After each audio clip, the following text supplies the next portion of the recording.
Hello and welcome back to Pragyan IAS. आज की video में हम राइट टू इन्फॉर्मेशन एक्ट देखने वाले हैं। ठीक है, ये एक्ट कब आया, इसका हिस्टोरिकल बैकग्राउंड क्या है, कहाँ पे मेंशन है, इसका ओवरऑल प्रोसीजर क्या है, सब चीज़ें हम इस वीडियो में कवर करेंगे। स्टार्ट करते हैं हिस्टोरिकल बैकग्राउंड से।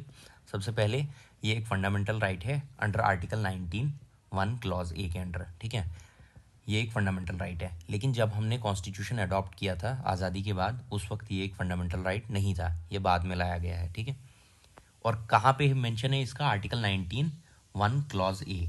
ठीक है, ये इसका एक इंटरप्रेटिव राइट है, यानी कि एक्सप्लिसिट मेंशन नहीं है आर्टिकल 19 में, बट सुप्रीम कोर्ट ने कॉन्स्टिट्यूशन को इंटरप्रेट किया और बाद में बोला कि right to information should be a fundamental right.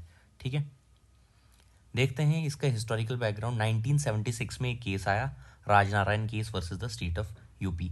Case किस रिलेटेड था उस चीज़ से हमें कोई मतलब नहीं है, हमें ये देखना है कि राइट टू इन्फॉर्मेशन के रिलेटेड इस केस में क्या बोला गया।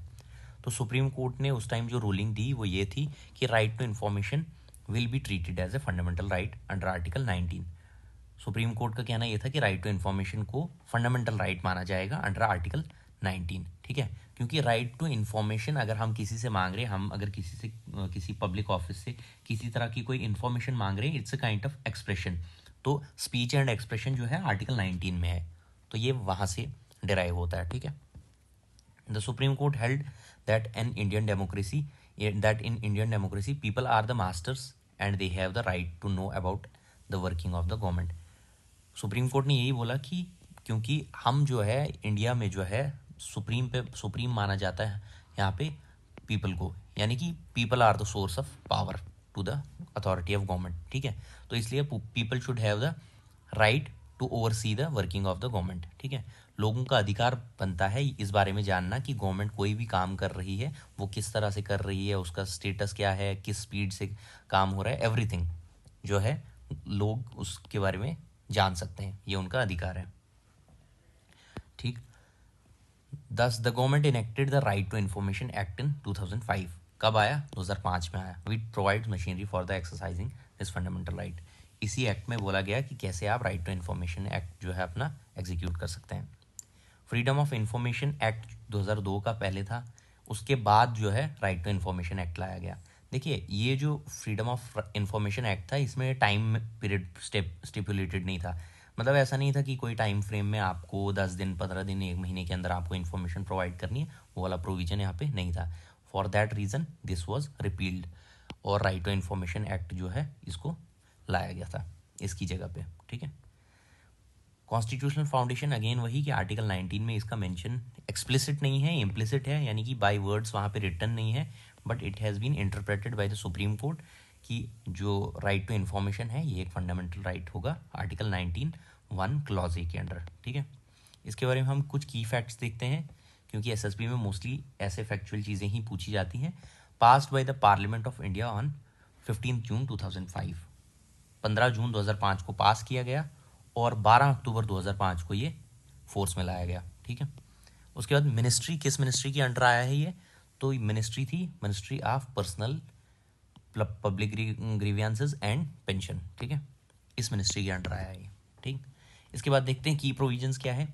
रिक्वेजिशनिंग information, a time period within which information must be provided, a method of giving the information, charges कितने होंगे, exemption of information which will not be given, और उसके बाद 31 सेक्शन है जो कि 6 चैप्टर्स में डिवाइडेड है। देखिए, इन्फॉर्मेशन कैसे मांगी जाएगी उसका प्रोसीजर है, कितना टाइम पीरियड में इन्फॉर्मेशन रिटर्न करनी है, एक ऑफिसर को कितना टाइम लगाना है जिसमें उसको किसी भी एप्लीकेंट की इन्फॉर्मेशन फर्निश करनी है, वो टाइम पीरियड स्टिपुलेटेड है, और कैसे इन्फॉर्मेशन देनी है वो भी, यानी कि किस मोड में, online mode, offline mode, orally, return, उसका मोड बताया गया है इसमें।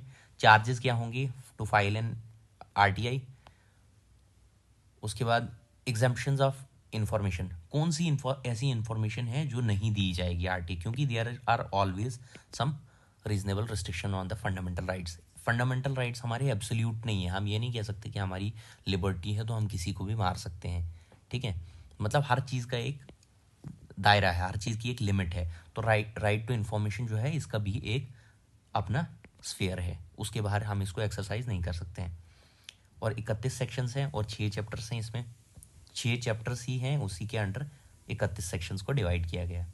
स्कोप देखते हैं, जो भी जितने भी इंपॉर्टेंट इसके सेक्शंस हैं वो देखने वाले हैं हम। सेक्शन 2F में क्या बोला गया है? Defines information. जो भी इंफॉर्मेशन देनी है, चाहे वो रिकॉर्ड है, कोई किसी तरह का memo, emails, advice, press release, orders and data in electronic form, ये हो गया इन्फॉर्मेशन। ये वाली इन्फॉर्मेशन जो है फर्निश की जा सकती है, ये वाली इन्फॉर्मेशन मांगी जा सकती है किसी भी एप्लीकेंट द्वारा, ठीक है। Next section defines the right to information. Define करता है कि राइट टू इन्फॉर्मेशन है क्या। As the right to access information held और controlled by public authorities. Public authorities होते हैं गवर्नमेंट ऑफिस, ठीक है। गवर्नमेंट ऑफिस हो गया, गवर्नमेंट की कोई ऑर्गेनाइजेशन है, उनको हम पब्लिक ऑफिस बोलते हैं। इसमें क्या क्या होता है राइट टू इन्फॉर्मेशन में? इंस्पेक्शन कर सकते हो आप डॉक्यूमेंट्स की, नोट्स ले सकते हो, सर्टिफाइड कॉपीज़ की सैम्पल्स ले सकते हो, obtaining information in electronic form में यानी कि PDF वगैरह की फॉर्म में ले सकते हो, ठीक है। उसके बाद स्ट्रक्चर क्या है? अगेन वही 31 सेक्शंस हैं, 6 चैप्टर्स में डिवाइडेड है, ठीक। सेक्शन 1 क्लॉज 2, ये क्या है? Act x tends across India accept J&K। देखिए ये प्रोविजन जो था 2019 से पहले एप्लीकेबल था। जम्मू कश्मीर का अपना RTI एक्ट था।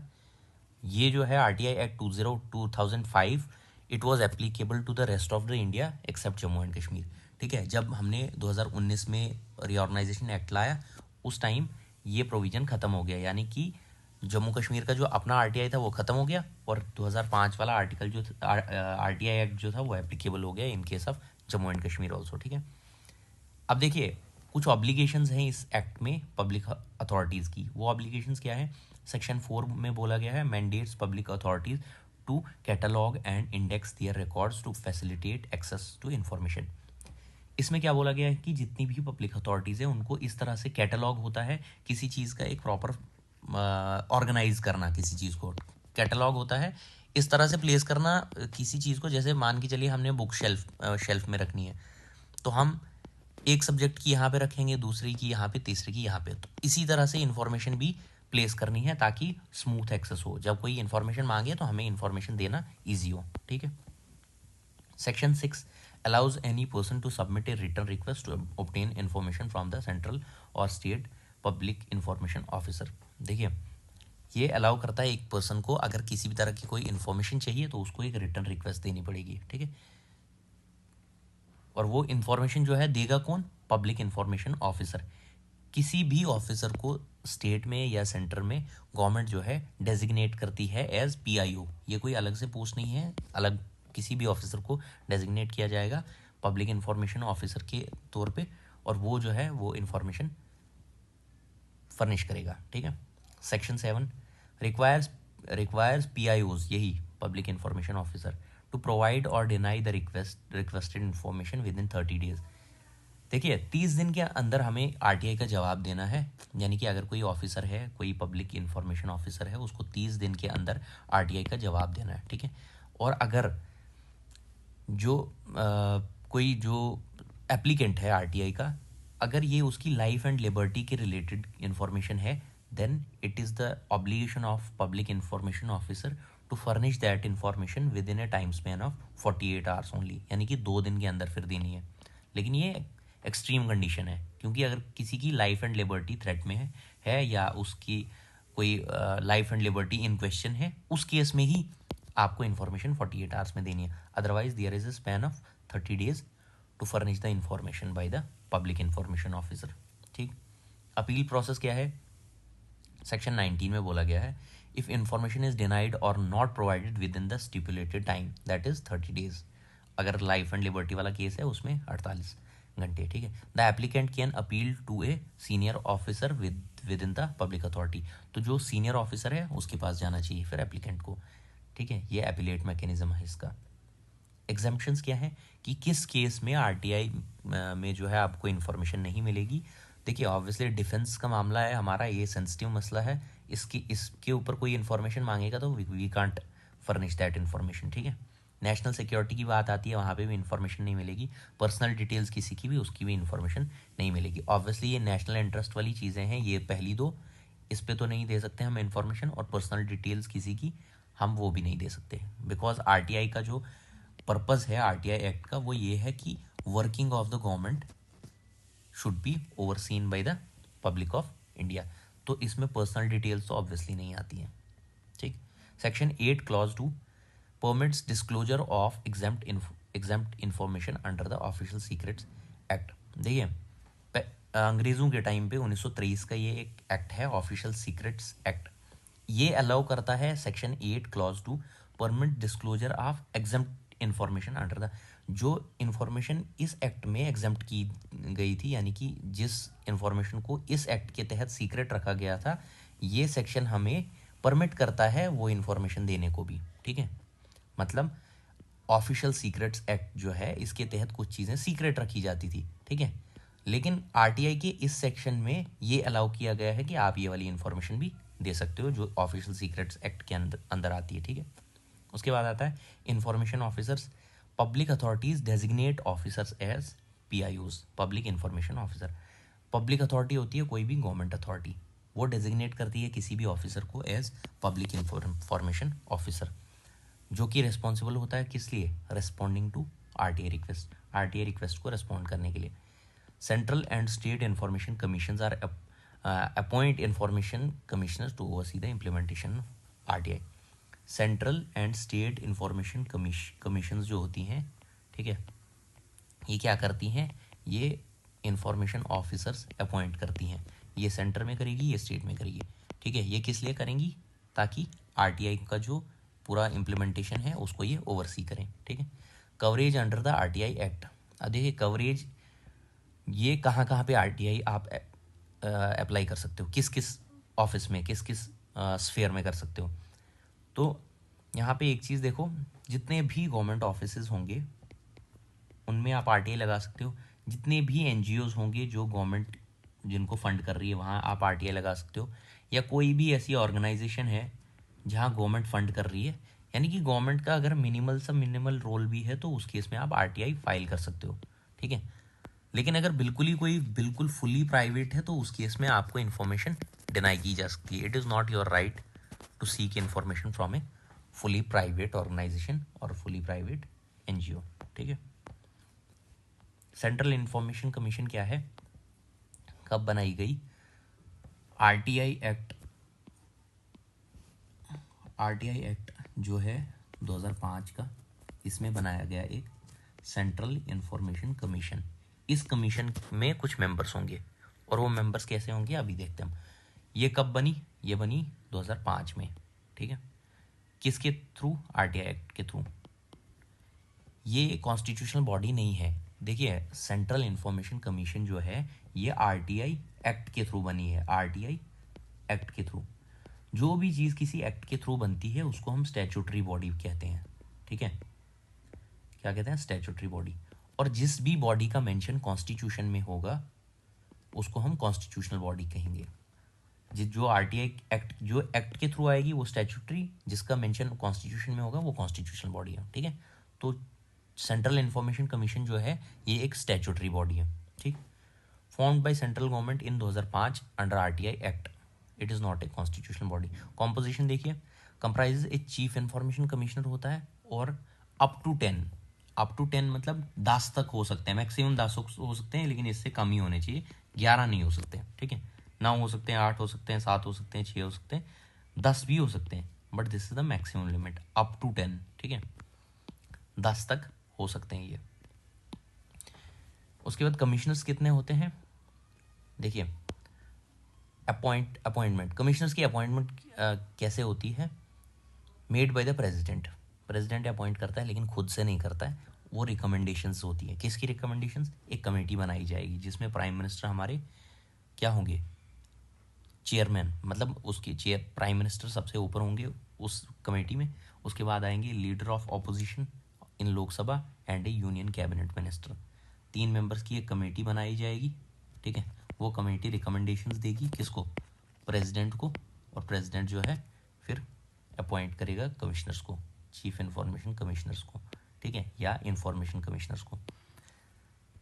एक होती है सेंटर में, एक होता है स्टेट में। सेंटर में क्या होता है, चीफ इंफॉर्मेशन कमिश्नर, उसके बाद आते हैं नीचे इंफॉर्मेशन कमिश्नर्स। यहाँ पे भी सेम है, चीफ इंफॉर्मेशन कमिश्नर, उसके बाद आते हैं इंफॉर्मेशन कमिश्नर्स। और ये सारी की जो स्ट्रेंथ है that shall not exceed 10, maximum 10 हो सकते हैं।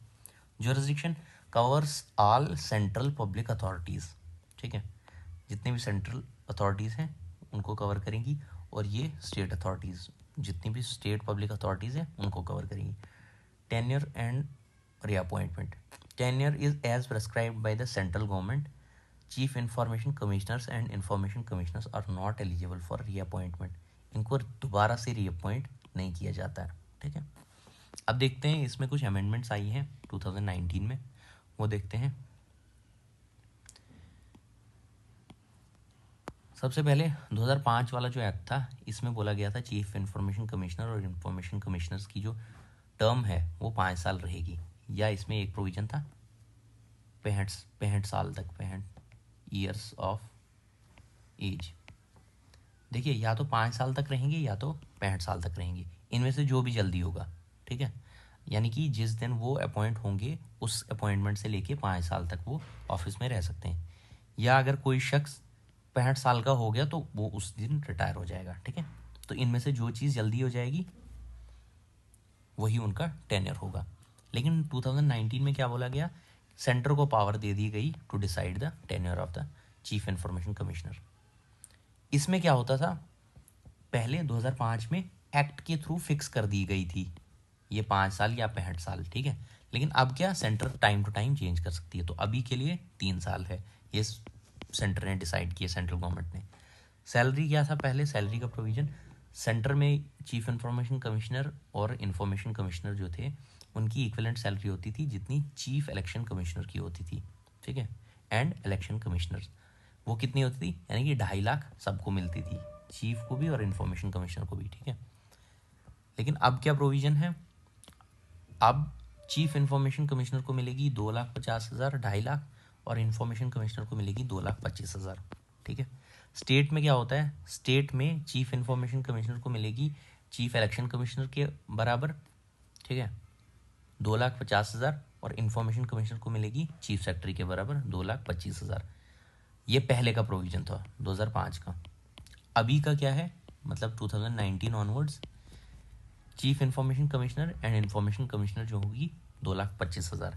सेंटर में इंफॉर्मेशन कमिश्नर और स्टेट में चीफ और इंफॉर्मेशन कमिश्नर की सैलरी बराबर होगी, सिर्फ इस वाले की ज़्यादा होगी, chief information commissioner at centre, ठीक है। तो आई होप आपको सभी चीज़ें समझ आ गई हैं इस एक्ट के related. Thank you so much for watching.